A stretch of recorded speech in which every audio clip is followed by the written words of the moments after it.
Now, before I start talking and sharing with you about my drawing process on how to achieve a well-rendered pastel drawing that showcases high contrasted light, I thought I would explain chiaroscuro and also talk to you briefly about the difference between chiaroscuro and tenebrism.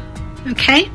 So if you've taken any sort of drawing class where you focused on value scale in your drawing, you have probably already been introduced to the term chiaroscuro. And chiaroscuro is often associated with the artist Caravaggio. So here I have an example of a Caravaggio painting called David and the Head of Goliath.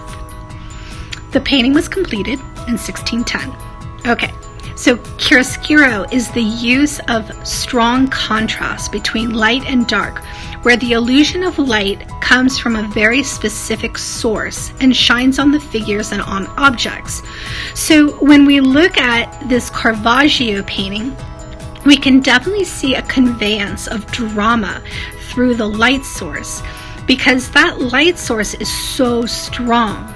But another indicator of chiaroscuro is that dramatic use of light is also conveying the illusion of three-dimensionality. Now, tenebrism is a subcategory of chiaroscuro. So you can think about it as chiaroscuro next level. Tenebrism is used to obtain the ultimate dramatic impact by cultivating large areas of the composition with black. So those large areas of black create a beautiful spotlight effect on the figure. And it creates a different aspect and mood to what the viewer sees in the painting. So because we have that black background and that spotlight on David and the Goliath's head, we have this freeze frame moment that we are supposed to pay attention to according to the artist. This produces a high drama, which is how you can think about chiaroscuro, but it also creates a moodiness or mysteriousness within the composition, and that is associated with tenebrism. Now, you can convey chiaroscuro and not have tenebrism. So, for example, we have Rubens' The Elevation of the Cross, and it was completed between 1610 and 1611. Now here we have a painting that is modeled with dramatic chiaroscuro. And there is a dramatic use of light and dark to convey the three-dimensionality of form. And you can see that in the way the muscles are rendered in the painting, right? But we don't have tenebrism. There is no black area present or spotlight to create that extra drama. So, and in many ways there doesn't need to be, because chiaroscuro is playing a very specific role in creating action and energy within the lights and the darks of the figures that are being portrayed. So I think if tenebrism had been present in this composition, it would have created a freeze frame moment instead of movement, which would completely have altered the interpretation and the message of the painting.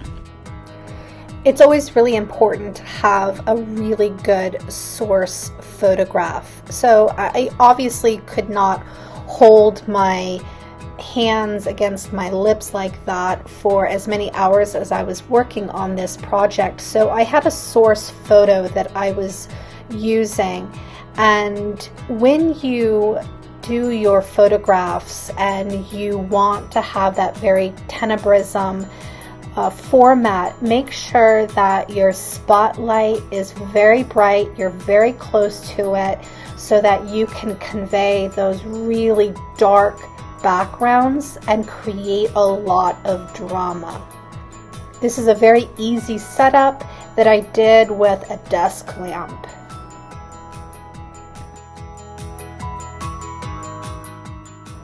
Okay, let's get started on this drawing. Step 1, line drawing. Now don't use graphite or black charcoal for the preliminary drawing. The graphite and the charcoal will muddy your pastels later on. Okay, so I am using various chalk pastels and charcoal, and I'm using a Strathmore 500 series charcoal paper in Peach Blow. Now, Peach Blow is a discontinued color, but you can use anything that's a flesh tone or a various tone, whatever you want to use. I use blending stubs, and I use a combination of pastel sticks as well as pastel pencils. I also have a discard bucket to kind of keep my area a little cleaner. I have an eraser, and I use an X-Acto knife or a razor blade to kind of sharpen my edges for the sticks. So step 2 is going to be your base layer, and you're going to build up your surface by establishing the various tints and tones across the face. Now, don't get too detail oriented yet. You just want to establish that first layer of build up pastel. So think about broad mark making areas, large shapes to really start covering that space. But at the same time, you want to utilize your paper. So you may want to leave some areas open so that that tone becomes part of your color process as well.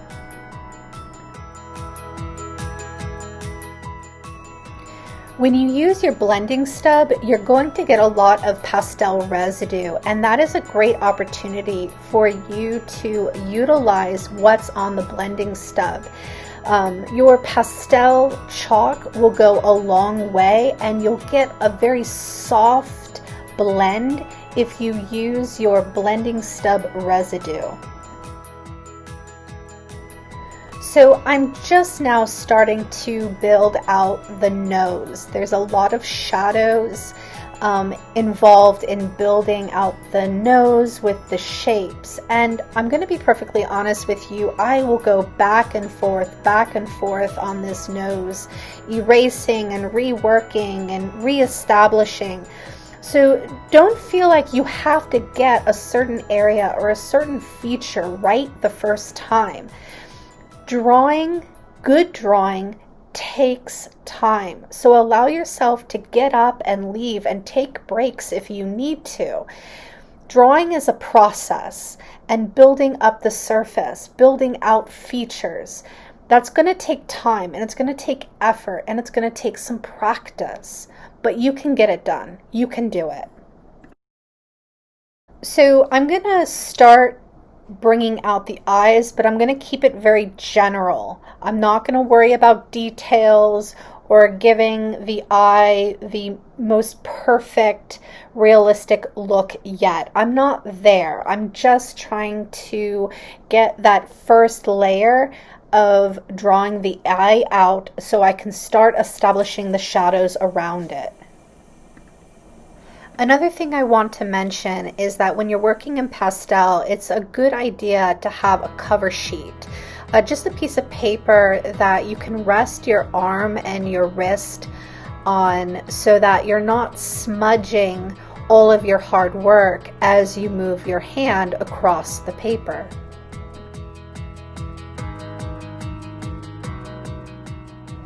Okay, so for step 3, you're going to start establishing all those dark areas. Now this is a high drama, distorted portrait, so there's going to be large areas of black.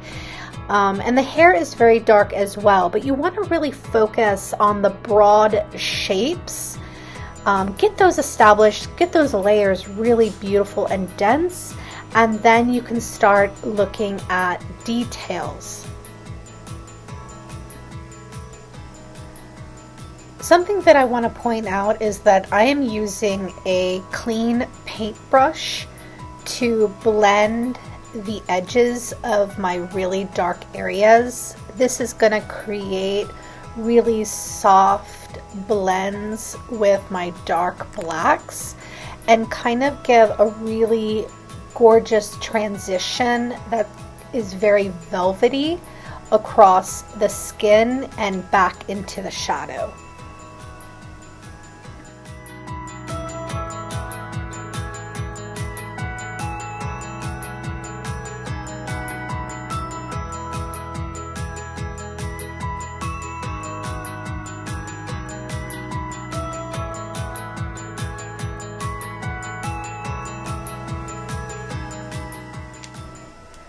Okay, so now it's time to build up the features. And after you have established your tint and tone and shades through the buildup of various layers, now we can start working on the details. And you can see that I'm really starting to focus on creating more realistic, distorted lips. So I'm building up the layers and I'm really starting to focus on how I can bring out the volume that's being produced by the puckering of the lip.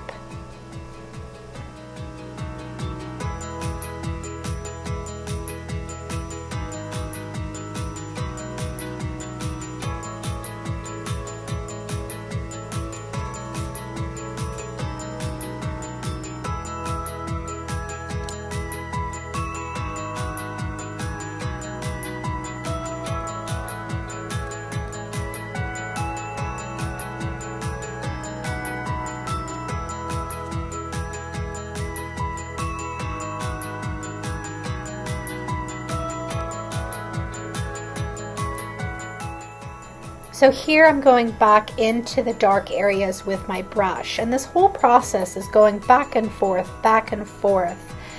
going to the dark areas, going to the details, going to the dark areas, going to the details, and you'll find that you get a good rhythm as you keep working on your drawing.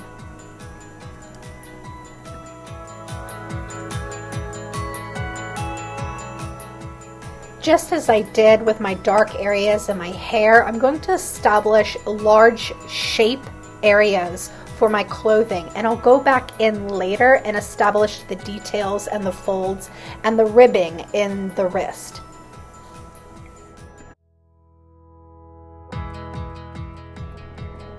Now, as I continue to develop my drawing, I will eventually go to the hair, and I usually wait to focus on hair details until the very end. Now, because I'm working in a tenebrism sort of way, the lighting is very dramatic and dark, and the only thing that's really being highlighted is the gray in my hair. And I can see the gray in my hair based on the light that's shining on it. Everything else, because my hair is dark, is receding into that background, into that blackness.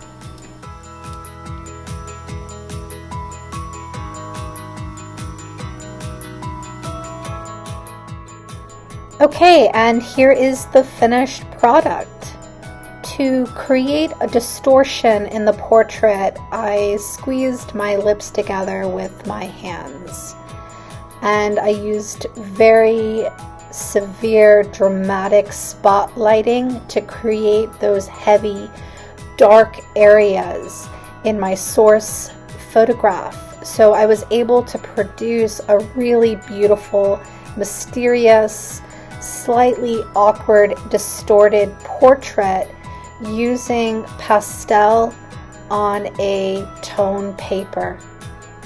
If you liked what you heard and saw, please hit the like button and subscribe so you will be updated for my next drawing video. Okay, until next time.